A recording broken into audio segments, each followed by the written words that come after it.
that Satan has no legitimate authority. Now listen to Colossians chapter 2, and this is the Apostle Paul talking about the resurrection of Christ.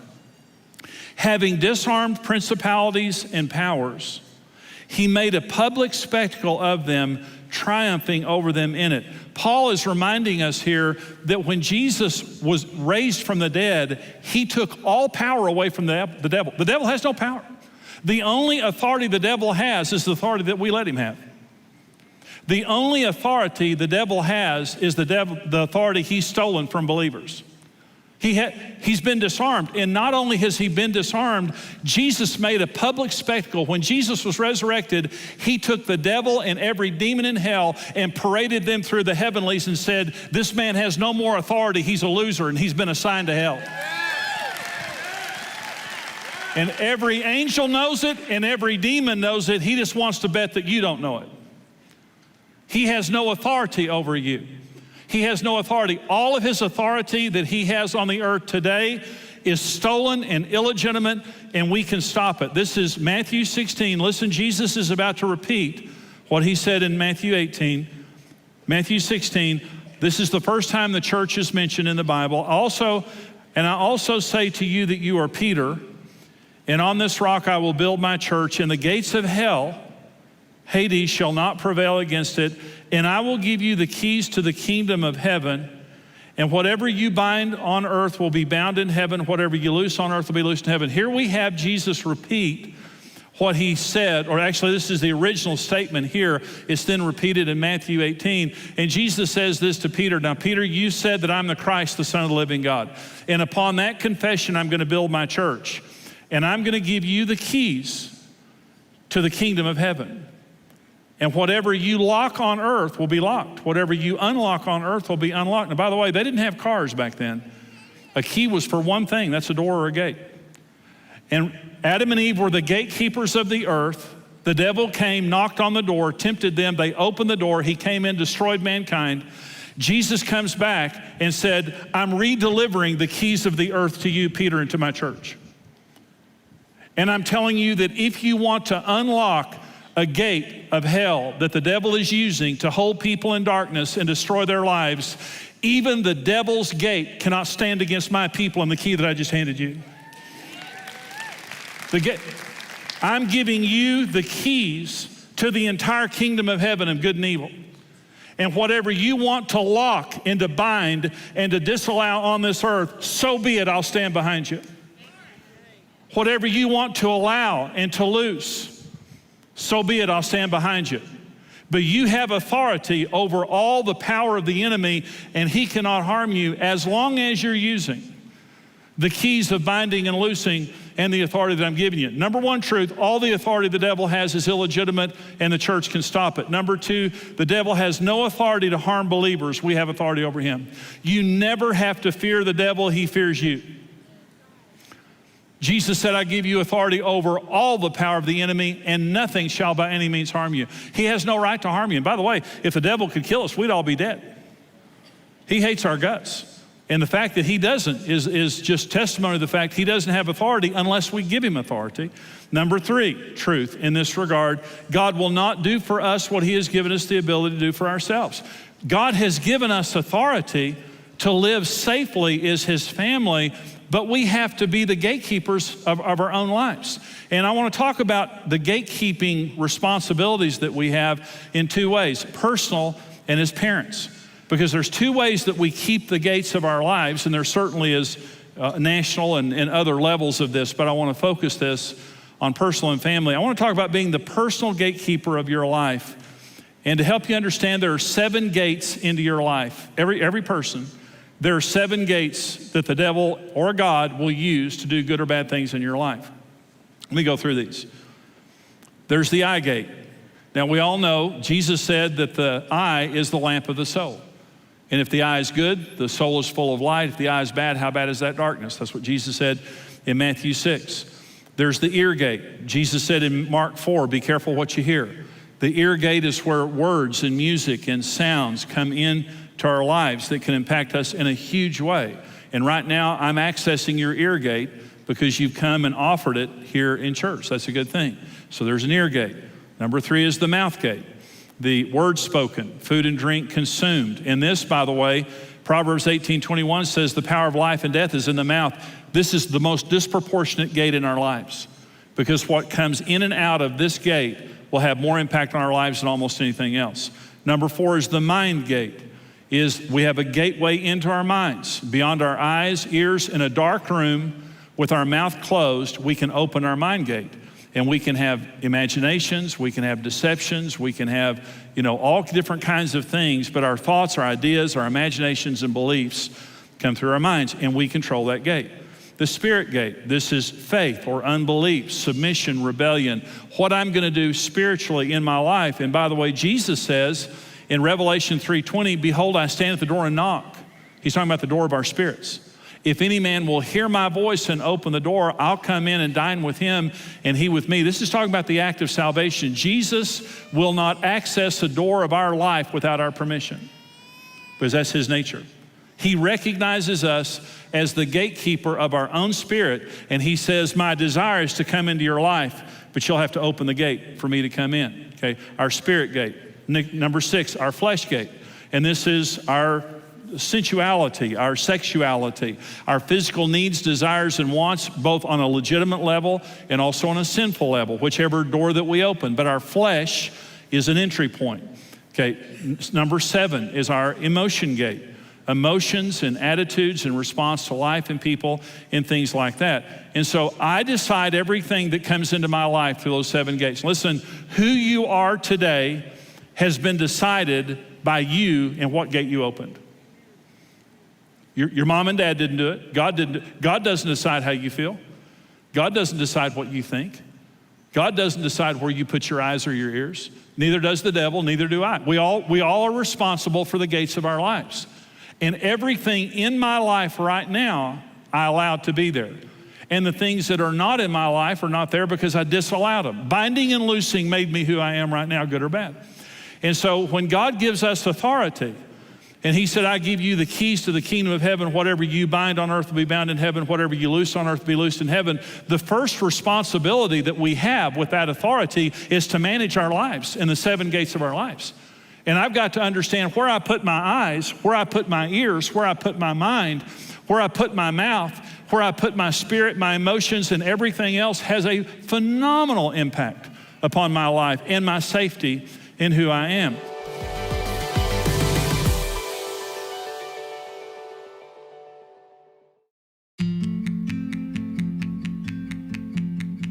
Since 1994, Marriage Today has used every medium at its disposal to strengthen families and marriages through its diverse ministry outreaches. Every day across North America and around the world, we provide help and hope through television, live events, social media, crisis coaching, and over 100 unique resources. There is a fierce battle being fought for marriage right now, but we can win it. We want to raise the standard. We want to unite families, restore marriages, and conquer divorce. At Marriage Today, we believe every marriage has a 100% chance of success if you do it God's way.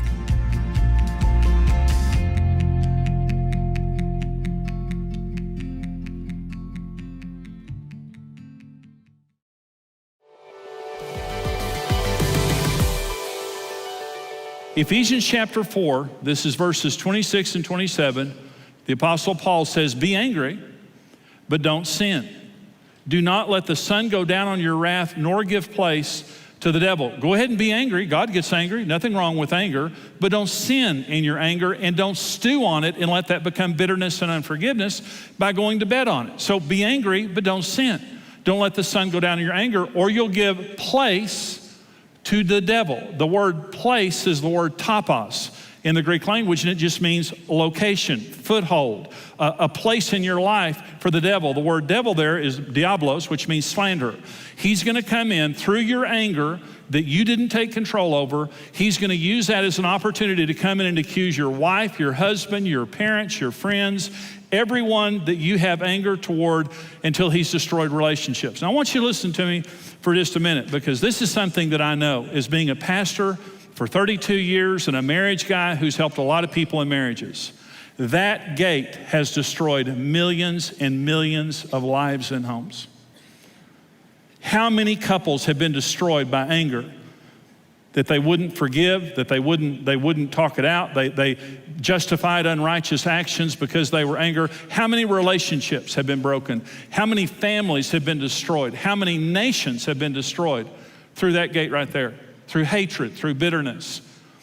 We are the keeper of our emotions.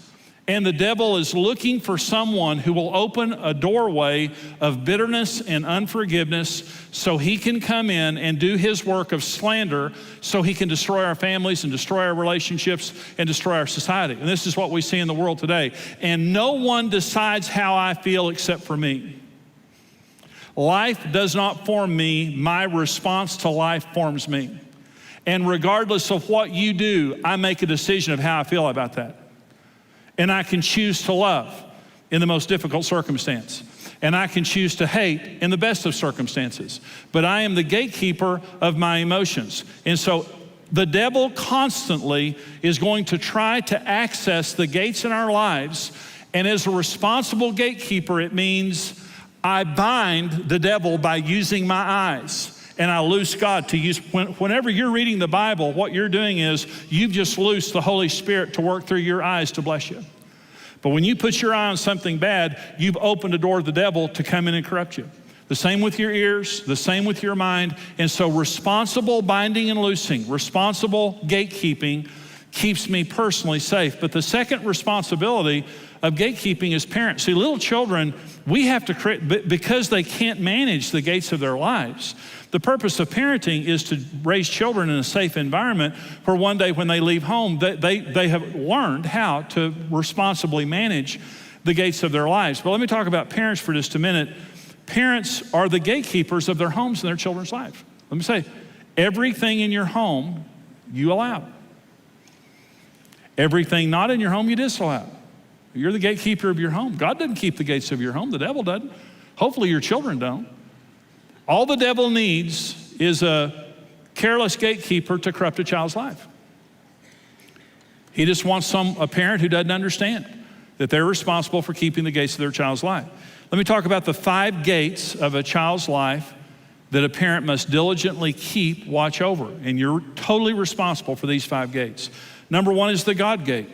The first responsibility of a parent is to lead your child to God. In fact, God put his image on Adam and Eve in Genesis 1 and then commanded them to multiply. They weren't ready to multiply until they bore the image of God. The number 1 responsibility that I have as a parent is to lead my child into an understanding of who God is, the love of God, and the truth of God, so that at the earliest age possible, they receive Christ into their lives. And then from that point forward, we're discipling them in their faith.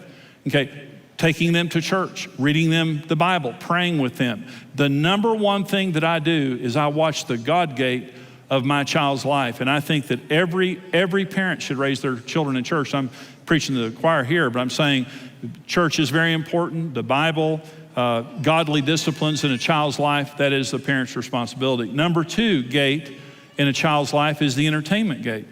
And entertainment is cell phones, and I totally agree that children should not have a cell phone until very late in, high school or something like that. And so for safety purposes, you may have a cell phone in your home that doesn't belong to a child, and they're going somewhere and you hand it to them, and it's not a smartphone, it's just a dumb phone. It's just a phone that they can call you and they cannot access the internet because the internet's a powerful thing. But computers, did you know that 60% of parents say they do not have the time to monitor what their children view on the internet? You might as well hand your child a loaded gun. I want to say something, moms and dads, now listen to me. You cannot give your child an electronic instrument that you can't monitor. And if your children are smarter than you, that's a problem. And a lot of my 2-year-old grandson comes and walks in the house and he jumps in my lap. Reed is his name. And he says, "Pappy, I want to play on your phone." And my grandson Reed's 2.5 years old. He gets on my phone, and in a second, he's watching Thomas the Train on Netflix. And he's brilliant. These little kids are brilliant. And it's just, you have to stay up with that. And I was talking with Brent and Stephanie, our son and daughter-in-law, about this, and they said it is more challenging all the time to make sure that the internet does not corrupt your children. But you can't we have to monitor their entertainment. Social media, music, videos, video games, so critical that we monitor children's video games and things like that. There's never been a world like ours today where from an outside, someone can come inside our home that we would never allow through the front door. But they do it through electronics. And so through phones, through social media and all of that, you have to monitor that. You have to become educated on that and get the resources and tool to monitor your child's entertainment. It takes vigilance and it takes relationship with your children and knowing what they're up to. And listen, don't let entertainment raise your children for you. Because it's easy to let your kids sit there. Our kids, grandkids, and watch the video stuff like that, but that's not the basis of our parenting or grandparenting. Number 3 is the friend gate. You have to monitor who their friends are. Their friends are their future. 1 Corinthians 15:33, do not be deceived. Bad company or evil company corrupts good habits. If you don't believe that your friends, a bad friend can corrupt your child, you're deceived. What are the beliefs of the parents of your children's friends? One of the neighbor boys in our neighborhood, his parents were not believers, and we tried to bring him into our home and influence him in our home. And because of his home life, his family life, we would let Brent play with him only in our home. Okay, so one day he came to me and he said, my friend's dad wants to take us to the movies. And the friend's dad called me. And he called and I said, well, what movie are you going to take him to? And he said, well, we're going to have a great time. We'll be very careful. We're going to take him to this movie. That father took our son to an R-rated movie when he was 12 years old. That was their value system. And it so unbelievably violated me. And so as a good boy, we liked the boy, and we felt safe with him in our home to some degree. But as soon as his parents got control, they took Brent to see something we would have never allowed. And he came home and said, Dad, I saw a bad movie, and I want you to know I saw a bad movie. So who are your children's friends, and what do their parents believe? Do you have a relationship with the parents? Does the child have a smartphone? And is the child able then to corrupt your child through that smartphone? All those things are very important things to look at when you're looking at friends. Number 4 is the attitude gate. And attitude is the seedbed of behavior. If you only discipline behavior, you're showing up late to the party. Because long before a child acts out, they have bad attitudes. When a child rolls their eyes at you, they get disciplined for that. When they talk back to you, they get disciplined for that. When you tell them to do something, they go, let me tell you something about parenting. Don't just punish, reward. Reward good attitudes.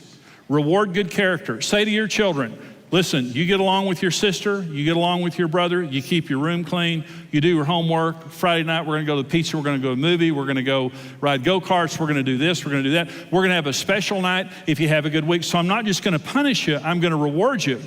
But let me say this too. I will punish you as much for rolling your eyes at me as I will for, hitting your sister.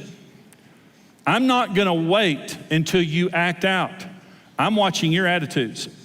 Listen, God disciplines attitudes, and God rewards attitudes. James chapter 4 says this, God resists the proud, but gives grace to the humble. Those are attitudes. Pride is an attitude, and humility is an attitude. Long before we act out, God says, I just don't like your attitude. You're prideful, you're arrogant, you don't think you need me, you don't treat other people well, and I'm gonna resist you for that. I love you, but I'm gonna resist that. I'm not gonna bless that. And then he comes and says, you're a humble person. You're a loving person, you need me, you're gracious with other people, and I'm gonna reward that. And we need to monitor the attitudes of our children and never, not being legalistic, always in a relational context, we must demand of our children that they have good attitudes, that they respect us, that they respect the family and the other members of the family. It's a job. Their children aren't perfect, and we have to raise them up patiently. But attitudes is a big deal. Number 5 is the education gate. Parents are responsible for educating their children. It's number 1, beyond the school, beyond anybody else, it's our responsibility. And that means you're involved in your children's education. You know where they're being educated, you know who's educating them, and you're staying up with it. Now, I'm gonna have shown you how to watch the gates of your life. And I'm gonna have produced a responsible gatekeeper, and you're gonna live the rest of your life safely from the power of the devil and every desire he has over you. Safety is our birthright. Aren't you thankful we have such a great daddy in heaven? That he obsesses over our safety? But there's a responsibility that we have in this, to watch the gates of our life, to watch the gates of